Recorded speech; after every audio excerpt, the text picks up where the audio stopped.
intro, but I figure if you're here today on a Sunday afternoon, I give you the real story instead of just the gloss over of marketing.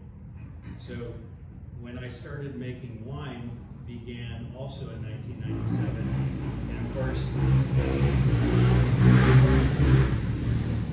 that wasn't, I'm waiting for the motorcycle.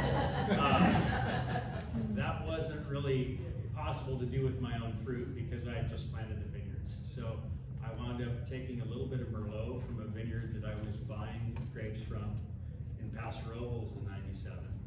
And that was the first year that I made wine myself. That followed subsequent years until my own vineyard came into production, and my first vintage was 2002. And so that was made, I sold grapes to my long lost cousin, who is Dick Doré from Foxen. So for those who don't know the familial history, Juan Pacifico Ontiveros, who is my great-great-great-great-grandfather, he is the grandson of Josef. He's the one who settled the land grant called Rancho Tepesque. And his wife, who we call the Chardonnay Doña Martina, his wife's name was Martina, and her sister was the one who was married to Benjamin Foxen. So the Foxen land grant, these guys are hard to compete with, I'm sorry. The Foxen land grant sits almost immediately adjacent and south of our family's old land grant, the Rancho Tepesque. And so when I first started, I had talked to Dick and Billy about buying the fruit from my vineyard.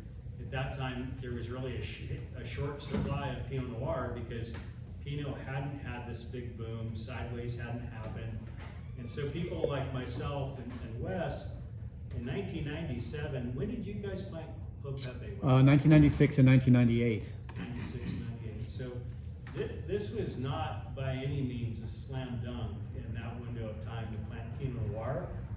What it was certainly a slam dunk to plant was Chardonnay, because the Chardonnay train was already rolling and it was growing, and people knew this was a terrific area for quality Chardonnay. So I had contract offers from Sanford and several other wineries, including Kendall Jackson, to plant Chardonnay. But I looked at the overall landscape of California and went, there's all this great Chardonnay from the Russian River, from Carneros, even up in Mendocino County, really all the way down from Santa Cruz, Monterey. It just didn't, Edna Valley was a huge focus for Chardonnay at that time.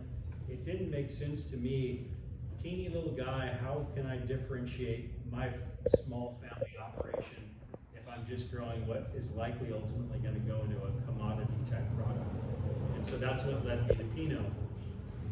And that was not the safest conventional wisdom bet at the time, but it was one that I thought was worthwhile, and I've certainly enjoyed. But back to the first 5 acres, the clones that I chose in '97 were Waddensville 2A, would be pronounced Waddensville. It's a town in Switzerland where there was, like our government has, a little extension from the UC cooperative services to grow these plants. And so Waddensville was a test site in Switzerland for Pinot Noir.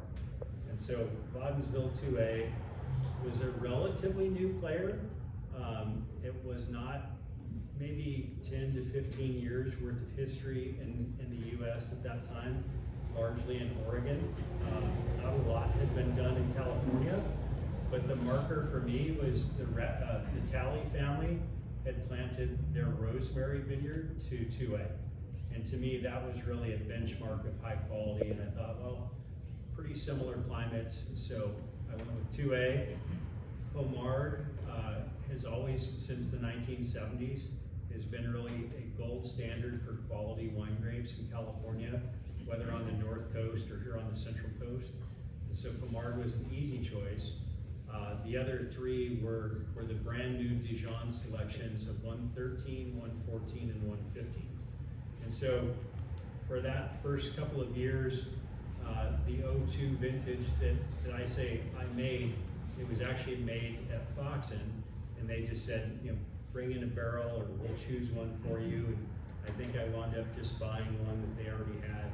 So that was my first year of learning the process, not just through the huge systems of Kendall Jackson or what I was doing at school, but kind of that middle ground of people who were making really compelling artisan wines and trying to understand where I might fit in this. And so fast forward to the next year, 2003, which is when I really committed, and I want to say made about 24, 25 barrels. So I was trying to do the math, 24 years old or so, and made a big commitment, because now I'm not getting paid for those grapes. Before I was selling those grapes, that helped fund what I was going to be doing the next year. So with the 23-ish barrels I made and spent a lot of money on new French oak and all this effort, I did it at a winery that will go unnamed for the sake of those who no reason to tarnish, but they didn't do a very good job.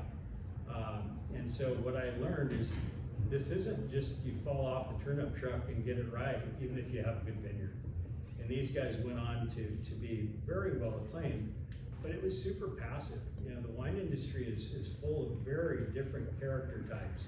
Some are just kind of making their way through life, and if they can sell a little bit of wine, they're happy to do that. Some are trying to build dynasties, and I wound up with two partners who didn't really think of this as work, but kind of a hobby that they would go do. And so I got kicked really hard in 23, and I was just a kid, and I didn't have hardly any money. I was scraping whatever I could together every year to do this. And so I decided 2004 is going to be a little different. I will actually be the one who makes the wine. I'll ask some friends for help. And so 04 was really what I call the first vintage of Native9, because that's the one that I had my own hands in and had some stylistic direction on. And we'll go a lot faster from here. But 04 came on the heels of, in 03 was my very first trip to Burgundy. And I was lucky enough, in 2001, I took the job as director of sales and marketing for Bienicido and the Miller family, their whole wine operation. And at the time, that was a really kind of an icon that was all alone. There was no, I would say Pizzoni hadn't really become that big of a deal. Clos Pepe certainly hadn't ascended to the ranks that it got to over time. And we were kind of the only place in, I would say, South